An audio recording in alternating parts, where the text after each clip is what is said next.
আমার সাথে এসেছেন। দর্শক, আমরা আপনাদেরকে যুক্ত করেছি প্রেস ক্লাবের সামনে থেকে। প্রেস ক্লাবের সামনে কিন্তু প্রতিবন্ধী বিদ্যালয়ের যে এমপিও ভুক্তির এক দফা দাবিতে 15 দিন যাবৎ কর্মসূচি পালন করছে প্রতিবন্ধী বিদ্যালয়ের শিক্ষকরা।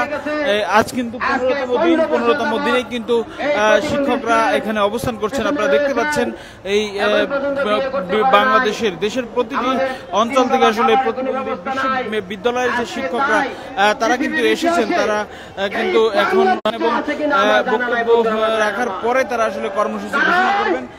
প্রেস ক্লাবের সামনে কিন্তু তারা বেশ অবস্থান নিয়ে রয়েছেন। আমরা তাদের দাবিগুলো শোনার চেষ্টা করব। এখন কিন্তু বক্তব্য দিচ্ছেন। এর বাইরে আমরা কিন্তু এখানে শিক্ষক যারা আছেন তাদের কাছ থেকে আসলে বিষয়গুলো জানার চেষ্টা করব। আজকে তারা চিৎকার করে কোন প্রশাসন ধন্যবাদ করো না বন্ধুরা, আমার কথা ঠিক কিনা? দর্শক, আমরা জানার চেষ্টা করব শিক্ষকদের থেকে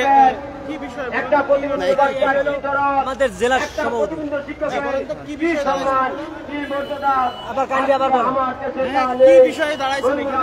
এটা আমাদের এমপিওভুক্তর দাবিতে বাংলাদেশ প্রতিবন্ধী বিদ্যালয়ের প্রত্যেকটা স্কুলের প্রতিষ্ঠানের যেন এমপিওভুক্ত হয়, সেই দাবিতে আমরা সবাই অবস্থান কর্মসূচি বন্ধন করেছি। পুরা এই সরকার 1772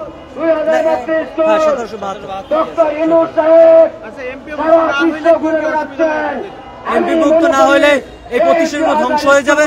ধ্বংস হয়ে গেলে এই দেশের প্রতিবন্ধীরা আরো পিছিয়ে যাবে, যা এদেশের জন্য কাম্য না। পিছিয়ে পড়া জনগোষ্ঠী দিয়ে তো আরো পিছিয়ে পড়ে যাবে। আমরা অবস্থান কর্মসূচি দাদা 15 দিন আমরা ওই অবস্থান কর্মসূচি নিয়েছি। আর হইল এটা সচিবালয় আজকে যাব। আপনি বলেন তো কি আমরা এখানে দাঁড়িয়েছি যাতে আমাদের প্রতিবন্ধী বিদ্যালয়গুলোর স্বীকৃত এমপিওর দাবি নিয়ে আমাদের সারা বাংলাদেশে 2752টি স্কুল অনলাইনে আবেদন করেছিল 2020 সালে, কিন্তু সে থেকে যাচাই বাছাই করার পরে আপনাদের 1772টি স্কুল টিকে আছে। কিন্তু 1772টি স্কুল থেকে 2020 সাল থেকে 9-6 করে ঘুরে আসছে, কিন্তু এখন পর্যন্ত স্বীকৃত আর এমপিও দিচ্ছে না। তাই আমরা স্বীকৃত এমপিওর দাবি নিয়ে আজকে রাজপথে দাঁড়াইছি। আজকে 15 দিন পর্যন্ত আমরা এই আন্দোলনটা চালিয়ে যাচ্ছি। আর আজকে আমাদের কর্মসূচি হচ্ছে লং মার্চ টু সচিবালয়। এর আগে আমরা লং মার্চ টু যমুনায় করেছি, সচিবালয় করেছি। তারা আমাদের আশ্বাস দিয়েছে, কিন্তু তারা কোনো ফলপ্রসূ আমরা রেজাল্ট পাইনি। যার কারণে আজকে আমার লং মার্চ টু সচিবালয় অবস্থান কর্মসূচি এখানেই থাকবে দুপুর 12:30। দর্শক, আপনারা দেখছিলেন তারা বলছেন এখান থেকে আসলে তারা লং মার্চ টু সচিবালয় কর্মসূচি আসলে আজ পালন করবেন। দুপুর নাগাদ কিন্তু পালন করবেন। এখন কিন্তু আপনারা দেখছেন এখানে অবস্থান নিয়ে আছেন শিক্ষকরা। দেশের বিভিন্ন প্রান্ত থেকে আসা প্রতিবন্ধী বিদ্যালয়ের শিক্ষকরা। আমাদের সম্মানিত সভাপতি জনাব ইলিয়াস রাজ সাহেব এবং আমার বোন রিমা আপা আর যারা অত্যন্ত পরিশ্রম করছেন, আবারও আপনাদেরকে আমি আমার ব্যক্তিগত পক্ষ থেকে আমার ময়মনসিংহ জেলা ফুলপুর উপজেলার বিদ্যালয়ের পক্ষ থেকে আমি আবার অভিনন্দন জানাবো। আমাদের কথা একটাই, যেই পর্যন্ত আমাদের স্কুল এমপিওভুক্ত না হবে আমরা ঘরে ফিরে যাব না। সবাই রাজি আছেন তো? রাজি থাকে সবাই স্লোগান ধরেন। দাবি মুখে একটাই, এমপিও চাই। দাবি মুখে একটাই। সবাই ক্ষুধার্ত আহ্বান জানাবো।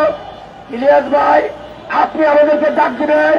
আমরা ময়মনসিংহ থেকে মাহবুজা আহমেদের নেতৃত্বে আমরা চলে আসবো, পাখির মতো আসবো। যদি পকেটে টাকা নাও থাকে পায়ে চলে আসবো ইনশাল্লাহ। সবাইকে দত্ত আহ্বান জানাবো। আসসালামু আলাইকুম। আমার কথা যদি ব্যবসামের সাথে সবার সঙ্গে বিচ্ছিন্ন রাখবেন।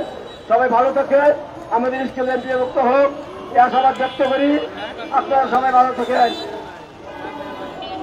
দর্শক, আপনারা যেমনটা শুনছিলেন শিক্ষকরা কিন্তু বলছেন তাদের এমপিও ভুক্তি না হওয়া পর্যন্ত তারা কিন্তু এক দফা কর্মসূচিতে এখানে থাকবেন এবং আজ কিন্তু তারা ঘোষণা দিয়েছেন দুপুর 12টার পরে আসলে মার্চ টু সচিবালয় কর্মসূচি পালন করবেন। আমাদের ভাই, আমাদের লিডার দর্শক, আমরা আপনাদেরকে যুক্ত করেছিলাম প্রেস ক্লাবের সামনে থেকে। পরবর্তী আপডেটের জন্য দেশ সমুদ্রের সঙ্গেই থাকুন। আসাদ ভাইকে কিছু বলার জন্য